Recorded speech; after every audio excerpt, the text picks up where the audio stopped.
સસ્તા સોનાના નામે 30 લાખની ઠગાઈમાં લોકલ ક્રાઇમ બ્રાન્ચે ગણતરીના કલાકોમાં 2 આરોપીને ઝડપી 24 લાખ રોકડ કબજે કરાઈ. સસ્તા સોનાની લાલચ આપી 30 લાખ રૂપિયાની ઠગાઈ કરનાર ગેંગ સામે લોકલ ક્રાઇમ બ્રાન્ચ પશ્ચિમ કચ્છ ભુજે ઝડપી કાર્યવાહી કરી છે.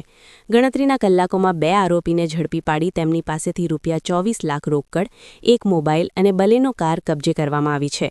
એક આરોપી હજી ફરાર છે. ફરિયાદ મુજબ આરોપીઓએ બજાર ભાવ કરતાં સસ્તું સોનું માગવાની લાલચ આપી ભુજ બોલાવી 30 લાખ રૂપિયા લઈ લીધા હતા. બાદમાં સોનું કે રૂપિયા પરત ન આપતા ઠગાઈ અને ધાકધમકી કરી જબરજસ્તી સમાધાન કરાવ્યું હતું. લોકલ ક્રાઇમ બ્રાન્ચના સ્ટાફે વોચ ગોઠવી આરોપી ભુજના શેખ ફળિયામાં રહેતો રમજુ કાસમ શાહ શેખ અને અંજાર તાલુકાના ધમડકાનો આમદ શાહ જુસબ શાહ શેખને ઝડપી લઈ તેમની 24 લાખ રોકડ, મોબાઈલ અને કાર કબજે કરવામાં આવી. ત્રીજો આરોપી ભુજનો અનવર ખાન આદમ ખાન પઠાણ હજી ફરાર છે. પકડાયેલા આરોપીઓ સામે અગાઉ પણ અનેક ગુનાઓ નોંધાયેલા હોવાનું બહાર આવ્યું છે. પોલીસે નાગરિકોને સસ્તા સોનાની લાલચમાં ન ફસાવા અને આવી ઘટના બને તો તાત્કાલિક ફરિયાદ કરવાની અપીલ કરી છે. પળના સચોટ અને ધારદાર સમાચાર નિહાળવા અમારા digital platform news channel Kutch કાનૂન અને ક્રાઇમ ન્યૂઝને સબસ્ક્રાઇબ અને લાઇક કરો.